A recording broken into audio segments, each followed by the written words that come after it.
ఎప్పటికప్పుడు తాజా వార్తలను అందిస్తున్న టీవీ1 తెలుగు న్యూస్ కు స్వాగతం. ఇటీవల హత్యకు గురైన దర్పల్లి మాజీ ఎంపీపీ ఇమ్మడి గోపి కుటుంబ సభ్యులను నిజామాబాద్ రూరల్ నియోజకవర్గ ఎమ్మెల్యే డాక్టర్ ఆర్ భూపతిరెడ్డి పరామర్శించారు. ఈ మేరకు శనివారం ఇందలవాయి మండలం లింగాపూర్ గ్రామంలో వారి నివాసానికి వెళ్లి పరామర్శించారు. ఈ సందర్భంగా ఇమ్మడి గోపి చిత్రపటం వద్ద పుష్పాంజలి ఘటించారు. అనంతరం వారి కుటుంబ సభ్యులకు మనోధైర్యం చెప్పారు. దోషులు ఎంతటి వారైనా కఠినంగా శిక్ష పడేలా చూస్తానని భరోసా కల్పించారు. పార్టీ పరంగా కుటుంబాన్ని అన్ని విధాలుగా అండగా ఉంటామని భరోసా కల్పించారు. ఈ మేరకు ఎమ్మెల్యే డాక్టర్ ఆర్ భూపతిరెడ్డి మాట్లాడుతూ ఇమ్మడి గోపి మరణం పార్టీకి తీరని లోటన్నారు. ఆయన పార్టీకి చేసిన సేవను స్మరించుకున్నారు.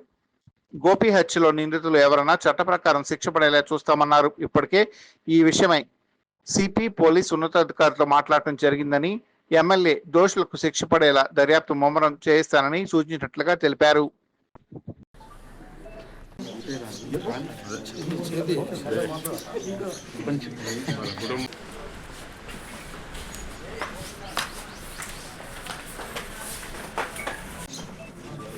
ఫోన్ మొత్తం ఫోన్ ఆడ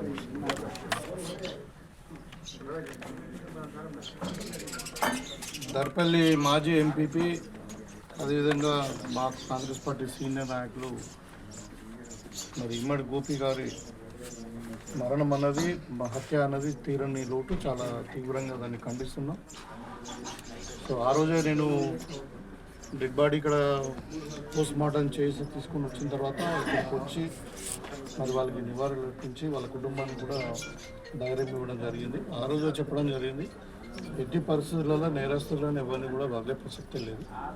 సో నేను సిపి గారితో మాట్లాడడం జరిగింది, డీజీపీ గారితో అందరితో కూడా మాట్లాడి హైయెస్ట్ లెవెల్ ఆఫ్ ఇన్వెస్టిగేషన్ తరోగా చేస్తామని చెప్పారు వాళ్ళు. ఎందుకంటే ఇలాంటి హత్య అన్నది మన ప్రాంతాల్లో రేరు.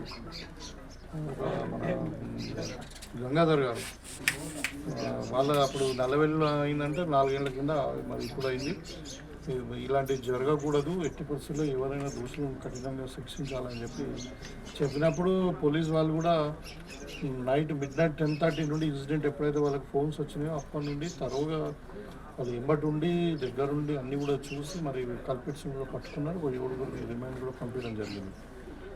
ఇంకా త్వరలోనే తరోగా ఇన్వెస్టిగేషన్ చేసి ఇంకా ఇప్పుడు వీళ్ళు ఇక్కడ వాళ్ళ పిల్లలతో మాట్లాడినప్పుడు, ఆ రోజు నేను వచ్చినప్పుడు వాళ్ళ పిల్లలు లేకుండే ఇక్కడ. అంటే గోపి గారి మూడో కుమారుడు ఉన్నాడు, ఆయన అబ్బాయి ఉండే. కానీ వీళ్ళు పిల్లలు ఎవరైతే అమెరికాలో ఉంటుంది బిడ్డ, తర్వాత కొడుకు కెనడాలో మన లండన్లో ఉంటుంటే వాళ్ళు ఇప్పుడు చెప్తా ఉన్నారు, ఇంకా కొన్ని మాకు అనుమానాలు ఉన్నాయని చెప్తా ఉన్నారు. వాళ్ళకి తప్పకుండా నేను ఒక భరోసా ఇవ్వదలుచుకున్నాను.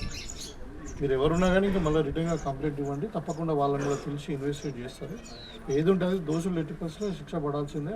ఇలాంటి మేము ఎట్టి పరిస్థితుల్లో ప్రోత్సహించాం, తీవ్రంగా ఖండిస్తున్నాం. అదే కాకుండా గోపి అనే వ్యక్తి నాకు చాలా సన్నిహితుడు, మరి కాంగ్రెస్ పార్టీ కష్టపడేటువంటి వ్యక్తి, నాకు ఎన్నికల్లో నేను గెలవడానికి చాలా కష్టపడేటువంటి వ్యక్తి. సో ఆయన విషయంలో ఏమాత్రం ఎక్కడ కూడా మేము కాంప్రమైజ్ కాము. ఇవాళ చాలా బాధగా ఉంది. అందరు కూడా మొత్తం నియోజకవర్గంలో ప్రతి ఒక్కరు కూడా అయ్యో అంత మంచి వ్యక్తి, మరి అంత పెద్ద నాయకుడు, మరి ఇలా ఒక మంచి స్థానంలో ఉండే ఇలా మనకు లేకపోవడం అనేది చాలా ఇక్కట్లో జరిగిందని ప్రతి ఒక్కరు బాధపడుతూ ఉన్నారు.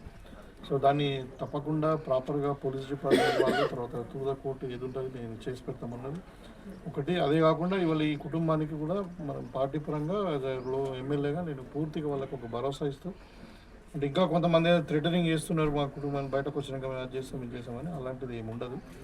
సో మీరు ధైర్యంగా ఉండడని చెప్పడం జరిగింది. అయితే ముఖ్యంగా చాలా దురదృష్టకరం. ఇప్పుడు ఏం జరిగిందన్నది ఇక పోలీసులు చెప్పాలి. ఇప్పుడు వాళ్ళకి రిమైండ్లో ఉన్నారు, మరి కోర్టు అల్టిమేట్గా కోర్టు నిర్ణయించేది ఉంటుంది.